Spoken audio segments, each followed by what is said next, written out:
नमस्कार। आज हम एक बहुत ही दिलचस्प सवाल पर गौर करने वाले हैं जो केएससी इंस्टीट्यूट की एक रिपोर्ट से निकला है।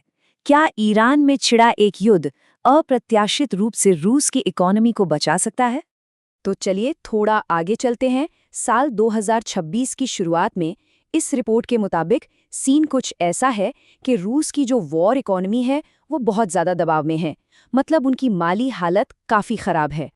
लेकिन सोचिए क्या हो अगर उसको बचाने वाली लाइफलाइन कहीं और से आए, एक बिल्कुल अलग जंग से। यही वो सवाल है जो इस पूरे विश्लेषण की जड़ है।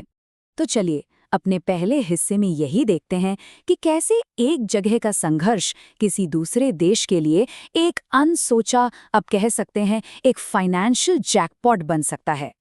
तो इस हाइपोथेटिकल संकट से ठीक पहले रूस की आर्थिक तस्वीर कुछ ऐसी थी। देखिए, तेल और गैस से जो कमाई होती थी वो साल दर साल लगभग 50% गिर चुकी थी। बजट का घाटा वो तो साल के शुरू में ही पूरे साल के टारगेट का 90% छू रहा था। और तेल एक्सपोर्ट वो भी 4 साल के सबसे निचले लेवल पे था। हालत इतनी पतली थी कि क्रेमलिन को नॉन सेंसिटिव खर्चों में 10% की कटौती की तैयारी करनी पड़ रही थी।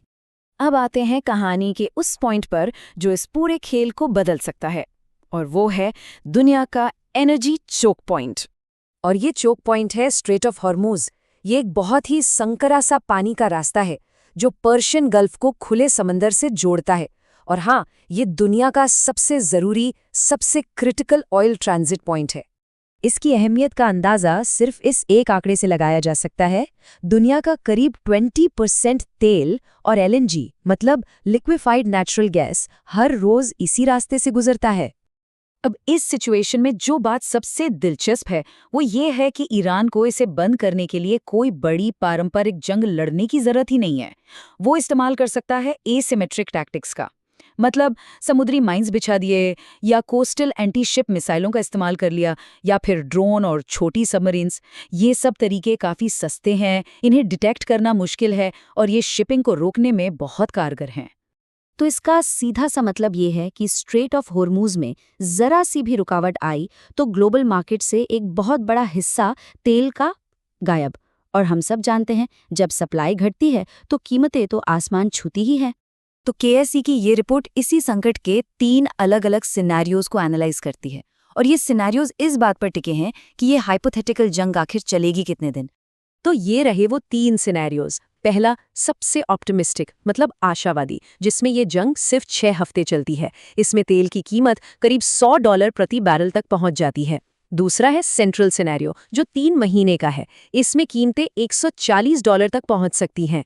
और तीसरा सबसे पेसिमिस्टिक या निराशावादी सिनेरियो, अगर जंग 6 महीने खिंच गई तो तेल $150 से $200 प्रति बैरल के बीच भी जा सकता है। ये चार्ट इस कहानी को बहुत साफ साफ दिखाता है। ये जो नीली लाइन है वो है बेस लाइन मतलब नॉर्मल हालत, और बाकी की जो लाइनें ऊपर जा रही हैं वो दिखाती हैं कि जंग जितनी लंबी खींचेगी तेल की कीमतें उतनी ही तेजी से और उतने ही लंबे समय तक ऊपर बनी रहेंगी। और बिल्कुल यही पैटर्न हमें नेचुरल गैस में भी देखने को मिलता है।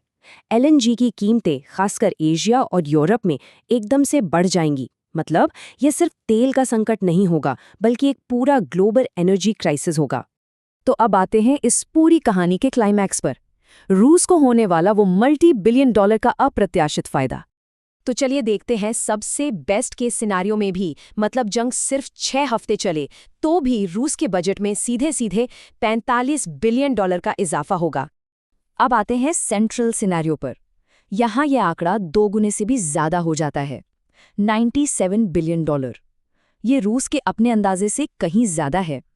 और अब सबसे खराब सिनेरियो, इसमें ये रकम पहुंच जाती है $151 बिलियन पर।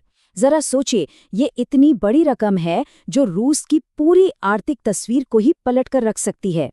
इसको और बेहतर तरीके से समझने के लिए केएससी इंस्टीट्यूट की रिपोर्ट का ये कोट देखिए। इसमें कहा गया है कि सेंट्रल सिनेरियो में रूस साल के बचे हुए हर एक दिन में लगभग $500 बिलियन एक्स्ट्रा कमाएगा हर रोज। और ये बार चार्ट इस फर्क को बिल्कुल क्रिस्टल क्लियर कर देता है। देखिए, बेसलाइन सिनेरियो में रूस का रेवेन्यू करीब $62 बिलियन होता, लेकिन सेंट्रल सिनेरियो में ये बढ़कर हो जाता है 159 बिलियन, और पेसिमिस्टिक में तो $213 बिलियन। मतलब ये एक जबरदस्त उछाल है। तो सवाल ये उठता है कि इस आर्थिक भूचाल का मतलब क्या है।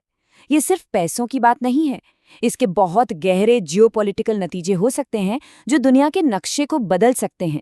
सोचिए, इस एक्स्ट्रा पैसे से रूस यूक्रेन में अपनी जंग का खर्चा आराम से चला सकता है या बढ़ा भी सकता है। ये पैसा भविष्य में लगने वाले प्रतिबंधों के खिलाफ एक तरह का फाइनेंशियल कुशन बन जाएगा।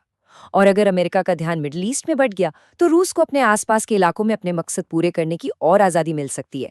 साथ ही चीन को एनर्जी की ज़रूरत है, तो इससे रूस के साथ उसका रिश्ता और भी गहरा हो सकता है। तो कुल मिलाकर रिपोर्ट का जो सबसे बड़ा निचोड़ है वो ये है कि ये संकट पिछले 4 सालों में रूस पर लगे सैंक्शंस के लिए सबसे बड़ी चुनौती बन सकता है। ये सालों की इंटरनेशनल कोशिशों पर पानी फेर सकता है। और आखिर में ये हमें एक बहुत बड़े सवाल के साथ छोड़ जाता है। आज की इस कनेक्टेड दुनिया में क्या वाकई कोई भी जंग सिर्फ एक जगह तक सीमित रह सकती है?